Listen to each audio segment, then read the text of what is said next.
Sundarban has experienced a great impact due to change in salinity due to non-availability of the fresh water. In 16th century, new tectonic shift took place, which resulted that the delta got slightly downwards in the eastern part of the Sundarban, which is currently in Bangladesh, and more fresh water started flowing towards the Bangladesh. At that time it was the same only. So, and less fresh water was available to the western Sundarban, which is now part of India. It impacted that low salinity tolerant species like Sundari started disappearing. Thereafter, during the development phase, when this lot of Ganges water started getting diverted for irrigation purpose and other uses for the mankind. So, very limited fresh water is now available to Indian Sundarban. Frankly speaking, on the Indian Sundarban, only river Hooghly as well as river Rayamangal, which receive the fresh water from Ichamati river as well as some from the Bangladesh also, these has some element of fresh water. And central Sundarban is nothing but the backwater of the sea, where no fresh water is being received.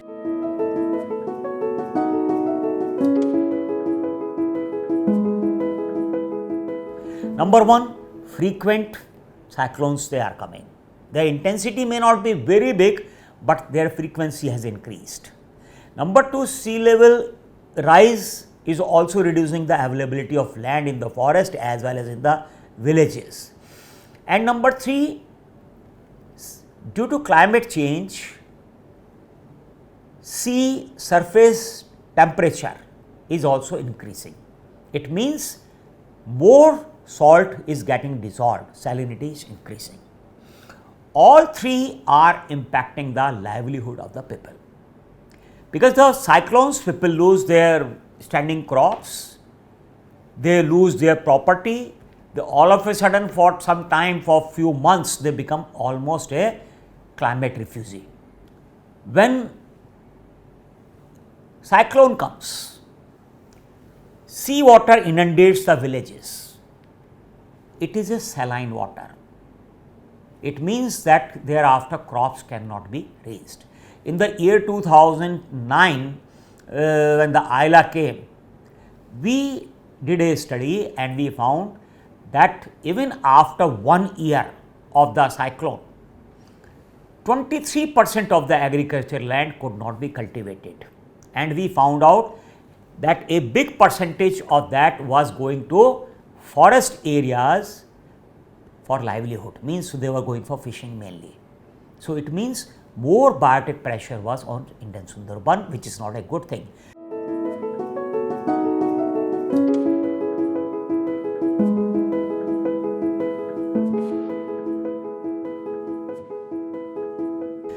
Low salinity loving mangroves, they provide food to the herbivores.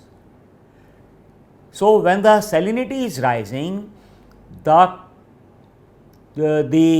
mangroves which love fresh water, their area is decreasing or their number is decreasing. It means that they are impacting the herbivore population, which in turn may impact directly, adversely the tiger population in Indian Sundarban. That there is a practice in Indian Sundarban which is known as the collection of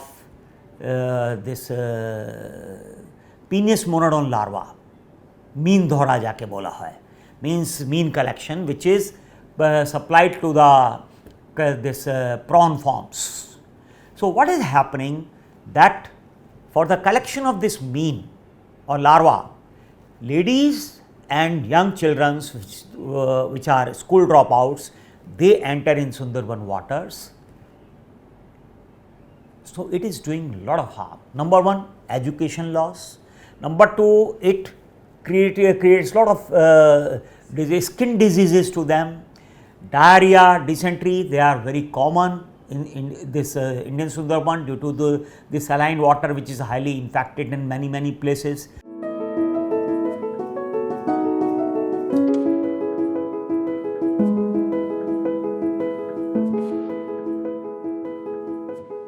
if mangrove shields are not there in the Sundarban coastal areas, in that case the Bay of Bengal gales or cyclones which has become frequent due to climate change, they may do far more damage to the mankind or the humans living in these areas.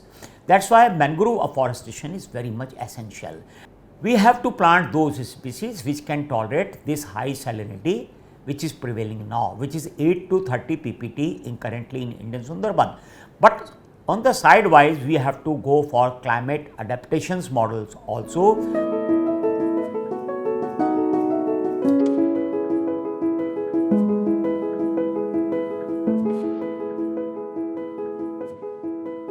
The factors which are responsible for human wildlife conflict, they also include that this is a very difficult terrain, that for a predator like tiger it is not easy to hunt. Tiger is a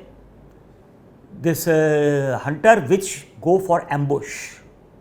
It needs an element of surprise, which is very difficult, because the moment tiger puts its paw, this front paw in mud slush, it makes sounds. Then it cannot rush to run to catch the prey, because pneumatophores may injure its paw. So it means that catching a prey base in Indian Sundarban is difficult. If the population declines, availability of prey will become more difficult. So tigers, they will not have any choice but to try to go to the village after crossing the river to get easy prey in the villages.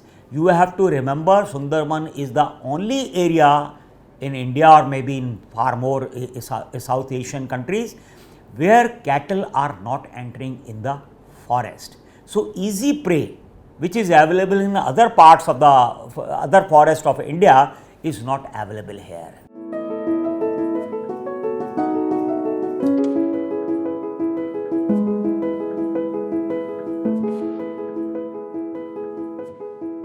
In the year 2001, I joined and we realized that holistic approach has to be taken. One of the element was that we should take measures so that tiger do not come out. Number one, how to improve the prey base. So how to reduce the poaching of the animal so that more prey is available. But even if some tigers they are trying to come out, how to stop it? So then this idea came to our mind that if we use it, then it may help for two reasons. Number one, the tiger cannot jump in marshy areas very high. Number two, that all tigers are not determined to go to village area. Some of them go out inadvertently. So we started it. Initially there was resistance from our people. Even villagers, they were reluctant to accept it because it was hindering their entry in the forest also. So it means on one side it was trying to protect to prevent tiger going to village, and on the other side it was preventing people from going inside the forest. So it was equally helpful. It was very good for tiger reserve. But we convinced the people, we involved them in the management, and now after 20 years we see that it is one of the most important tool to prevent tiger straying.